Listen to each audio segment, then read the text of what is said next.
Les gars, j'espère que vous allez tous bien. Tout de suite, le débrief de la deuxième journée de la Ligue des Champions. Barça, Paris Saint-Germain. C'est dommage, le Barça vient de se faire taper 2-1. Les gars, mon défaite bo xamné ça me fait mal. Je suis tellement dégoûté. Maintenant, la défaite bi dañ ko mérité parce qu'on n'a rien proposé. Donc le ñëw ci 11 de départ bi, on avait Chesney dans les cages, Eric Garcia, Kobarsi ñoo nekkoon dans la charnière centrale, Koundé ak Gérard Martin ñoo occupé les deux couloirs. En pivot, on avait Pedri et Francky.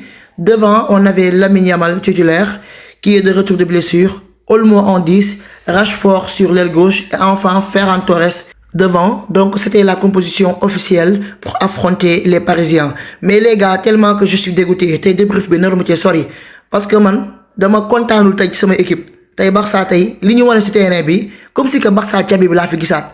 Imaginez que man mënuma concevoir que Paris Saint-Germain tey bi ñuy ñëw à domicile la ñu fekk si tey indiwuñ sa équipe type. Paris am nañ 4 absents titulaires indiscutables.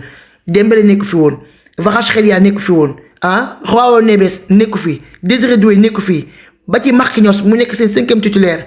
Paris tey dafa ñëw ak la majeure partie de leurs remplaçants. Ay ñoom Mayulu, ay May, ay joueurs yoo xam ne dañuy leer na tey Paris buy jouer ñoom ci banc bi la ñuy toog nekkuñu en forme pour jouer un match pareil. Mais xoolal tey bu ñu ñëwee dañoo ñëw imposer seen jeu. Ay xalé yu ndaw ay Mayulu ñoo xam ne kenn xamu leen tey ni ñu def tey ci match yi baax Olmo sax defu ko fi ak les autres joueurs du Barça.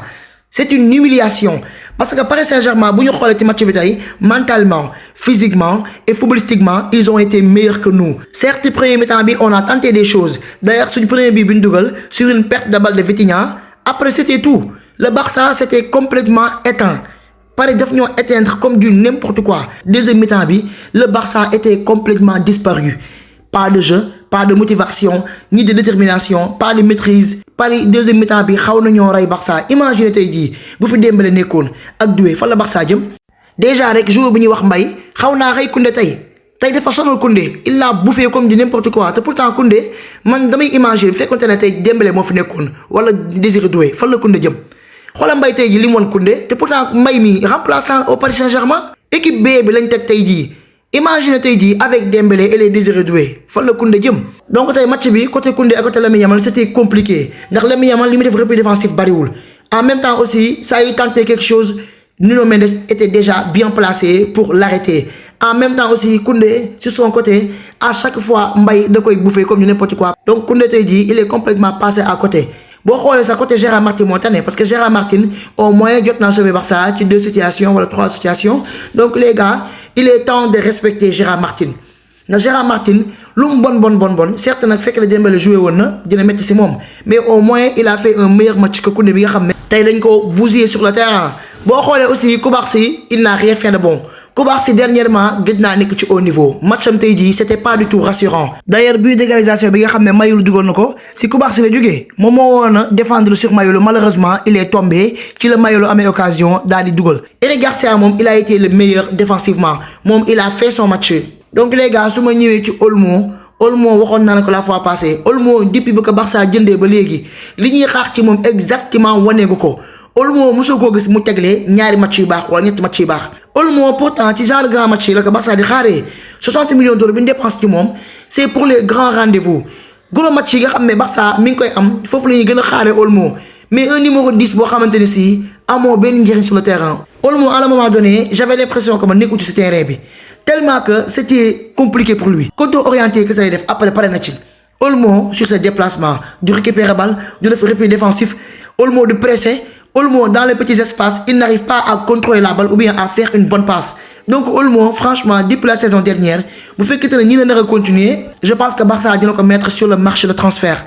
Donc j'espère que balaa saison bee jeex dina jéem a yeew parce que niveau bi ñu wane nii mooy loolu lii rek moo tax man ma préfère Fermin ak lu mënti mel tey jii Fermin les gars bu nekkoon ci match bi ça aurait été différent parce que Fermin pressing haut bi nga xam ne Barça soxla na ko ak bonne attitude avec ou sans ballon parce que Fermin boo la ko xoolee matcham buy jouer même bu yoro bal bi foo ko fekk mi ngi daw sur le terrain il court partout di daw pour récupérer les balles pour faire des replis défensifs pour presser les adversaires essayer de déstabiliser la défense. Loolu nag moo manqué Olmo doo ko gis mukk muy presser haut wala muy def ay replis défensifs moom ci milieu bi lay taxaw jàpp ñàmbaram te loolu soxlawu ko ci numéro 10. Donc Fermin avec ou sans ballon il est parti sur le terrain même fekkee matcham baaxul sax il a une bonne attitude chose qu'on demande un joueur qui joue derrière le numéro 9. Donc Fermil, j'espère qu'au retour de la trêve, il va revenir sur le terrain parce que Olmo, il doit goûter au banc. Pour l'instant, on est au niveau. Donc j'espère que il va être remplaçant. Mu nekk message bi ñu koy lancé ndax mu mën a réveiller. Sinon Olmo bu continuer nii ci niveau bi jusqu'à la fin de la saison, il risque de se faire vendre par le Barça. Loolu moom maa leen ko wax. Ferran Torres les gars, il a été le meilleur ci attaque bi. Ferran Torres au moins sur ses déplacements, sur ses appels, récupération, Ferran moom tamit il jouait avec le cœur. Déplacement yi nga xamante ne si mi ngi ko def di def ay replis défensifs te à un moment donné def na ay tacle surtout tacle bi nga xam ne dafa nekk Hakimi certes nag c'était pas nécessaire et que faute la mais c'est pas grave loolu day wane que ne Ferran Torres day jouer avec motivation il jouait avec détermination damaa jëlale bii bi nga xam ne dugal na ko mais son attitude sur le terrain a été bonne donc Ferran Torres il a été l'un des meilleurs sur le terrain côté Barça. Par contre Lamine Yamal c'était compliqué avec lui Lamine Yamal leen naa koy conseillé mooy na wàññi histoire yi nga xam ne mi ngi koy def ci Instagram bi parce que match bi moom moo ko wax moom moo ñëw daan ne juste de retour tellement que dane dina réaliser un gros match contre Paris Saint-Germain parce que li ñuy xaar ci ma match Lamine Yamal tey wanewu ko gis ngeen tey Nuno Mendes c'est le meilleur latéral gauche au monde tey jii gis nga match Lamine Yamal c'était compliqué gis ngeen match Lamine Yamal tey c'est compliqué tout le temps face à Nuno Mendes Lamine Yamal mu ta fexe ba def match bu baax certes nag ci premier mi-temps bi Lamine Yamal am na fu mu réussir duelam ci Nuno Mendes mais le reste mooy loolu Nuno Mendes may ko dara certes nag Nuno Mendes à un moment donné mérite le carton rouge parce que bi mu njëkkee am carton jaune Lamine Yamal ci premier mi-temps bi deuxième mi-temps bi coup franc bi nga xam ne Barça am na ko normalement les gars arbitre bi woo na jox Nuno Mendes carton rouge parce que loolu tamit carton jaune la mu nekk deuxième jaune arbitre foofu noonu dafa def lu ko neex mais ñun duñu basé wu ci ay rouge bi nga xam ne Nuno Mendes war na ko am ak penalty bi nga xam ne peut-être moo nañu koo siffler Eric Garcia je sais pas c'est possible parce que loolu noonu du lay bu ñu utiliser pour mën a nëbb suñu match bon bi nga xam ne Barça def na ko donc on a été nul sur le terrain on n'a rien proposé on mérite cette défaite les gars on mérite cette défaite donc Lamine Yamal na bàyyi di jouer affaire superstar moom il est déjà une star li ñu soxla mooy mu concentré wu jéem a rester humble wàcce boppam tuuti parce que boo la xoolee premier mi-temps bi Lamine Yamal ñaari baat mënu supporter yi crier faites l'ambiance loolu amul njariñ à un moment donné day jouer comme si que benn superstar Lamine Yamal rëpp défensif sax du ko nangoo def donc match bi moom j'espère que dina ko jàngal mu mën a améliorer wu prochain gros match mu mën a góorgóorlu concentré ci li muy def te bàyyi affaire superstar yi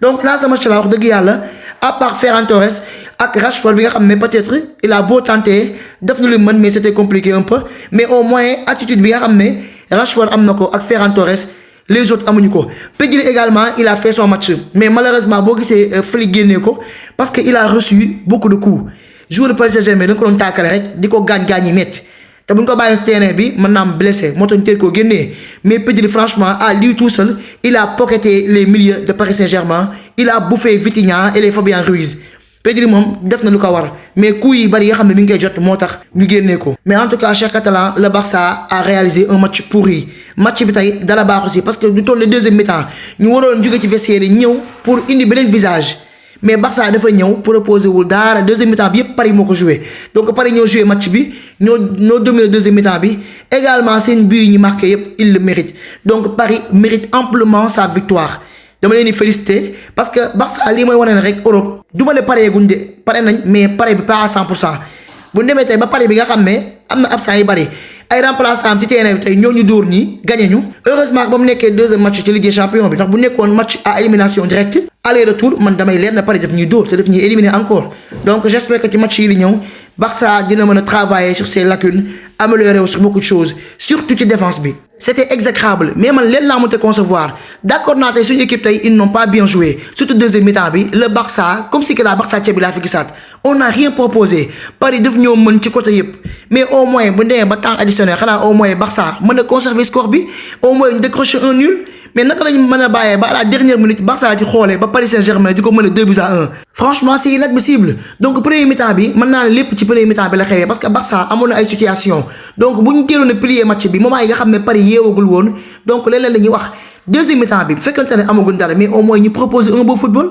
avec une maîtrise totale sur le milieu mais deuxième mi-temps le Barça n'a rien proposé ñu daal dañoo ñëw au lieu que ñu réagir ñu taxaw di xoolee donc fin de match bi lu mu bon Barça mënoon na garder score bi malheureusement la défense était fébrile à la fin donc actuellement jàppale ci classement bi le Barça est 16e avec 3 points seulement c'est honte vraiment parce que équipe mag yëpp gagné nañ sauf nous donc j'espère que daal match yi di ñëw Barça dina rattraper wu pour au moins se qualifier en 8e de finale et terminer top 8 donc may xaar seen avis dans les commentaires ngeen wax ma qui sont vos pires flops et vos top joueurs. C'était tout pour ce débrief. Restez connectés sur ma chaîne. Prenez tout soin de vous et à très vite.